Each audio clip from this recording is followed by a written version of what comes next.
Welcome to Funnel Hacker Radio Podcast, where we go behind the scenes and uncover the tactics and strategies top entrepreneurs are using to make more sales, dominate their markets, and how you can get those same results. Here's your host, Dave Woodward. Hey everybody, welcome back to Funnel Hacker Radio. I'm your host, Dave Woodward, and you guys are in for an experience today that's going to be a ton of fun. I want to bring on right now Ethan Sigmon, who's the founder of Opesta. Ethan, welcome to the show. Hey Dave, good to be here with you. I'm excited. Yeah, I saw you last week hanging out there in San Diego at TNC and spent some time on boats and everything else with you. It's always a good experience. But I wanted to basically make sure people understand a little bit about you. You're basically the founder of Opesta, also created socialinsight.io, and you've ran a huge Facebook ad agency doing hundreds of thousands of dollars in Facebook ads for people like John Lee Dumas and Sumo Me. So you got a ton of experience in this whole Facebook realm. And most importantly, right now with Opesta, you guys are just diving in super hard in this whole bot technology. And so I really want to kind of dive into this so our audience understands how they can actually use bots, why they're so important to their community, and more importantly, as far as really generating a long-term value to the client. Yeah, absolutely, absolutely. We're really excited, and it's something that I think is good to talk about because Russell himself is using or has been using Messenger, with you guys over there at ClickFunnels for a long time. I think he was one of the first adopters of it, sending out those broadcasts and things like that. And so it's probably something that your audience is seeing and things like that, and maybe don't know how to get started with it or, the best way to get started with it and everything else. And so I think it'll be a fun conversation to have. I think that's great. I know it's definitely a large part of what we do currently. And it's become even larger over the next month to 6 months as we roll out a whole bunch of different features and things related to this whole idea as far as Facebook Messenger. So if you don't mind, I spoke to I had Andrew Warner on a while back, and we talked about his Bot Academy and some of the stuff he was doing. Mm-hmm. And so a lot of our users are a little bit familiar with it. But if you don't mind, help people understand and real briefly as far as why is Messenger getting so much attention right now? Yeah, so Messenger's getting a lot of attention right now because a little over a year ago, like a year and a half ago, Facebook basically opened up their API, which is kind of their back end to access and be able to send messages to users and things like that to the public, and said, hey, if you follow these rules, we'll allow you to send messages and content to people using the Messenger, and we want to create these things called chatbots. And so when it first launched, there was a ton of buzz around it because it was something brand new, obviously a huge new ocean, and there was a lot of people thinking that, the AI was going to take over, where you were going to be able to program these chatbots that just kind of interacted and did all your customer support for you, or this, that, or the other.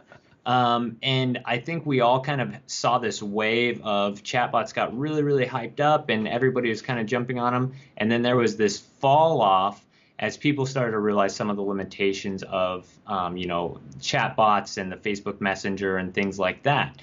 And so that's kind of what we're trying to help people understand is how it all works, how you can actually, send messages to people if you don't know how to code, if you don't know how to use Facebook's API yourself, how you can actually do it in a way where people have a good experience and everything feels fluid and makes sense, and what that means from a marketing standpoint, because I'm a big ClickFunnels user, and we kind of follow that same terminology that Russell does, and that's that we're direct marketers, really, and so if we can generate leads or make sales, that's really the main thing that we care about and measure.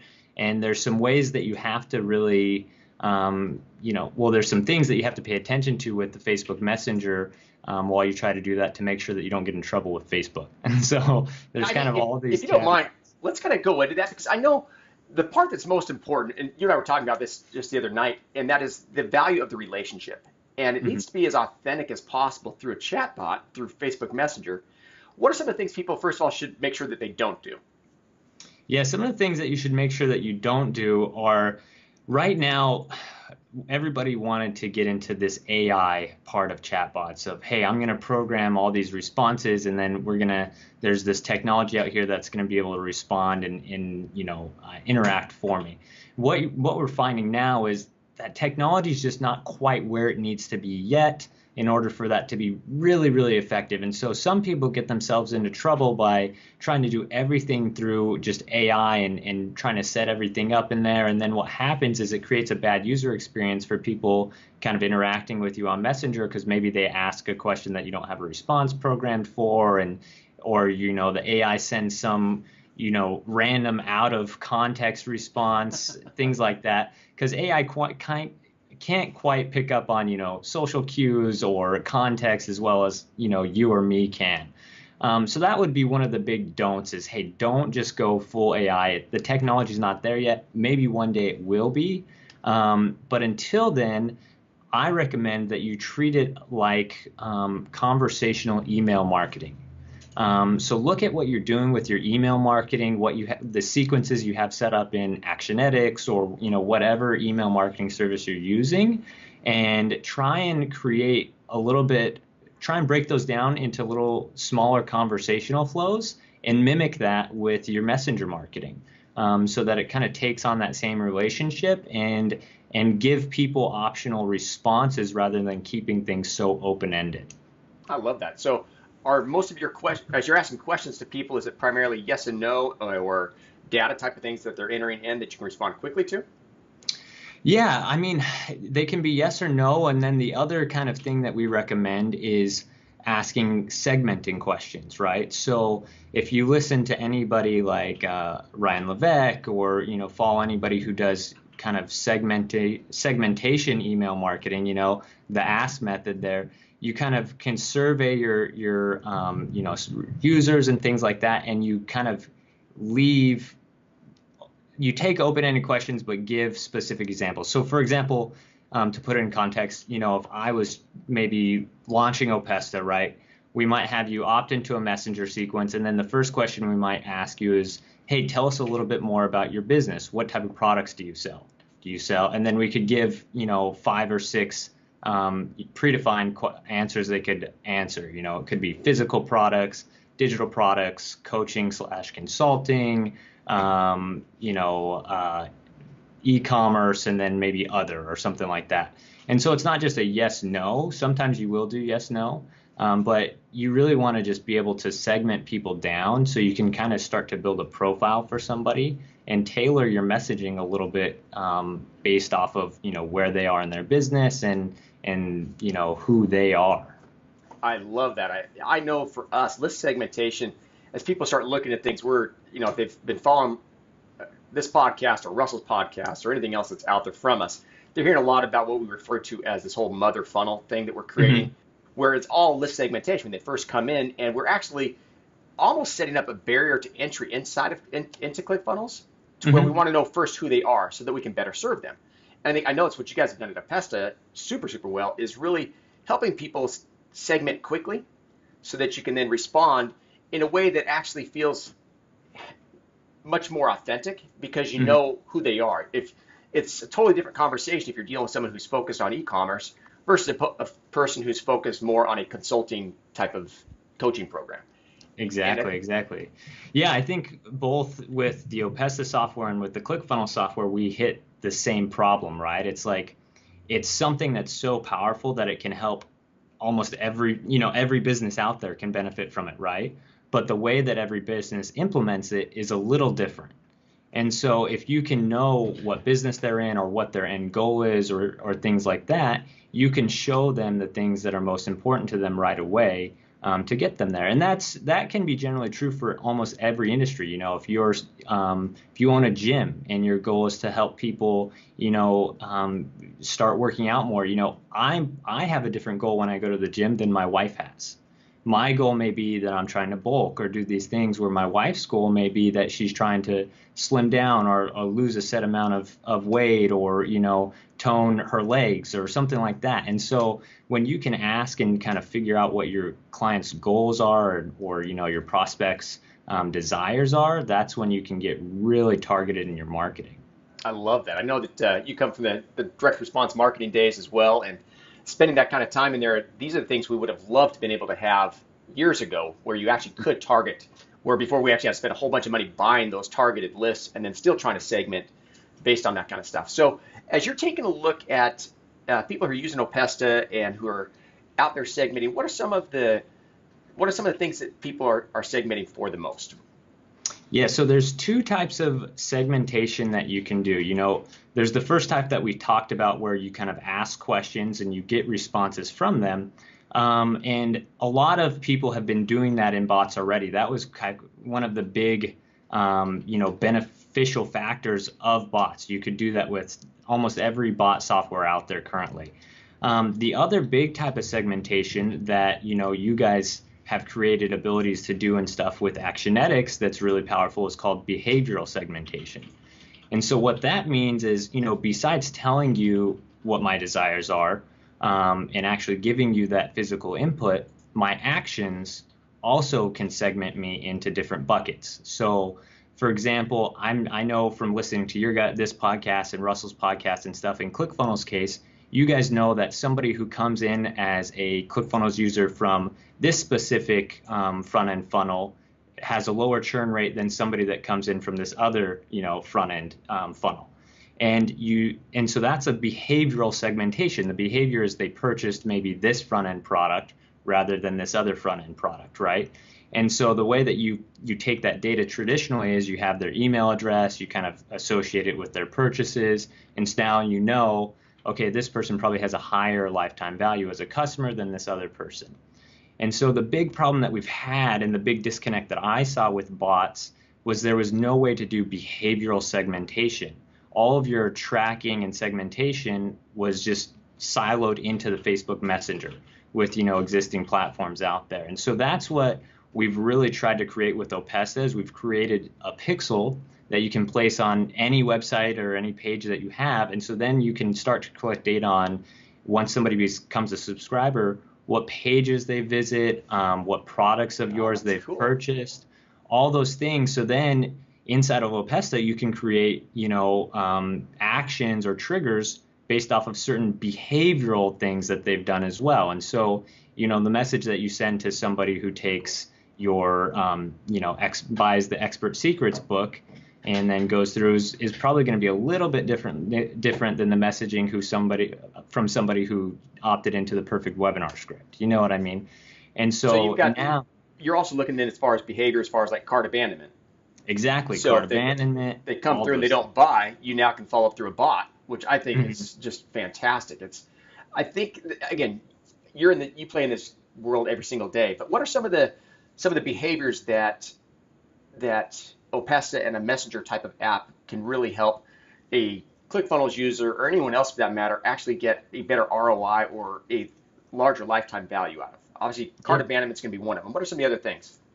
Yeah, another huge one is pertaining to webinars. ClickFunnels was built on the back of webinars, and I know a lot of people have built their businesses from ClickFunnels on the back of webinars. And a big thing with webinars is, you want to message someone differently based on if they actually attended your webinar or if they just opted in and never attended your webinar, right? Or maybe they were thinking about opting in and then didn't finish the opt-in. So those are kind of three behavioral segments that you could have potentially right there in like a webinar funnel per se. And you could then tailor the messaging inside of Opesta to line up with the messaging that you would send through your emails to, maybe tell somebody about the offer they heard about on the webinar a little bit more, or to not even mention your offer yet because they missed the webinar. And now your goal is just to try and get them to watch the replay or to register for another time, right? And so that way, it actually ends up creating a better prospect experience as well, because then you don't feel like you're getting spammed or hit by, information or messages that don't pertain to you, right? So it benefits you as kind of a business owner in the sense that you're getting more targeted messaging, so then you're getting higher conversion rates, and it also benefits those that you're marketing to because then they're not feeling like they're getting spammed. So that's just one example. That's super cool. Tell me real quick, because I've seen, I was talking to Mike Dillard about this the other day with he's rolling out a new product, and one of the things he was looking at was split testing whether or not he should have email as an opt-in or messenger or both. Have you seen any results from forcing one or the other or split testing both of them? Yeah, so we've played with both, and there's tons of pluses and minuses to both if you like really get into the technical side of it, right? And up until recently, it was really difficult. You had to choose. You had to choose email or you had to choose Messenger first, right? And then it was like, okay, well, if you take email first, once they're on the email list, try and get them to opt into the Messenger. If you choose Messenger first, try and get them to give you an email address so you have both. I would always recommend your end goal is that you want to have both, because I'm a big believer that it's not going to come down to ditching email and using Messenger only, and it's going to come down to who has used them both together in the best fashion and really made it a congruent system where you're communicating on all those channels.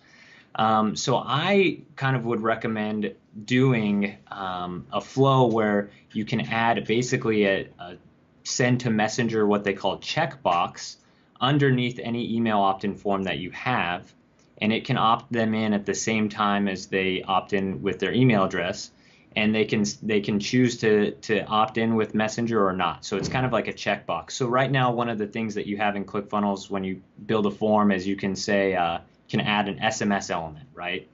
And when you do, a little checkbox appears. If they click the checkbox, a whole drop down comes down where they can put in their phone number, things like that. You can make it required. You can make it so it's not required. It's just totally up to you. The send a messenger checkbox is very similar to that. It's just a little checkbox that says send a messenger. If they click it, they'll be opted into your messenger list when the page submits. If they don't, they won't be. So that's kind of what I recommend right now. You can make it required. What we have seen, if you make it fully required, is your conversion rate usually goes down a little bit. So let's say your page is, converting at 30%. We've usually seen them drop by, about 5-ish% or so. So you're down to 25%. The flip side of that coin, though, is you have both their email address and them as a Messenger subscriber. So your chances of reaching them are much, much higher. So for every person, it's a little bit different, but I recommend trying to really use that checkbox trigger and just putting it on all your ClickFunnels pages where it makes sense to collect both. And if you're not doing that in your email follow-ups, trying to get them to become a Messenger subscriber. But we're playing around with a ton of new different flows on that here in the next 2 weeks. So I'll have a big slew of data here to give you even more answers on it soon. But those are kind of our initial findings that we've seen so far. Ethan, that's awesome. Well, tell me, as we kind of get close to wrapping things up here, what are some of the other things you want to make sure that people hear about or know about with regard to either bots or Opesta? Yeah, I think the biggest thing that we're trying to tell people is that right now everybody refers to them as chatbots, and my honest opinion is chatbots are a terrible way to market. And the reason is because, like we talked about in the very beginning, they try to use a lot of AI. They sometimes, if they aren't done right, they just feel like the pre-recorded, customer support recording you get when you call your bank that says press 1 to get to finance, press 2 to talk to a banker or whatnot. And so what I always tell people is don't create a chatbot. Look at this as messenger marketing automation. Look at what you're doing with your email marketing and think, how can I replicate that in a similar fashion but deliver inside the Facebook Messenger and make it more of a conversation. So that's the biggest mind shift that we're trying to help people realize. And we've seen as we've taken and done that, it's made huge results. One of the big ones that we did that with is, John Lee Dumas. He's a good friend. He's one of our previous clients. He jumped on chatbots right away when they came out. And he had this bot, and Facebook actually released this thing when you created bots that people could rate your bots, and they could say 5 stars, 2 stars, whatever it is, right? And I looked at his reviews on his bot one day, and he had like less than a 2-star review on it.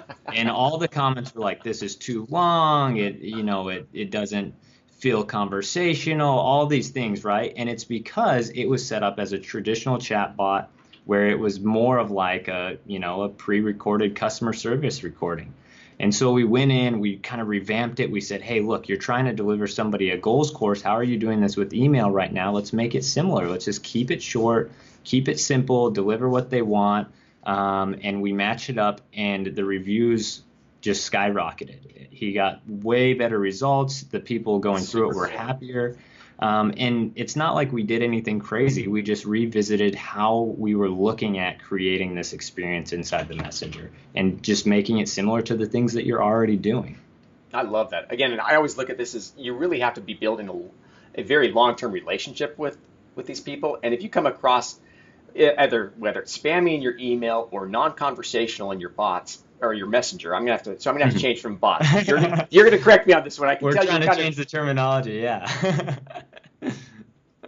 Communicating through Messenger, it's important basically that you, as you're doing it, that you realize you're creating this relationship with your clients. And as you spend that time inside of Messenger, the better you get as far as being conversational, the more authentic it comes across.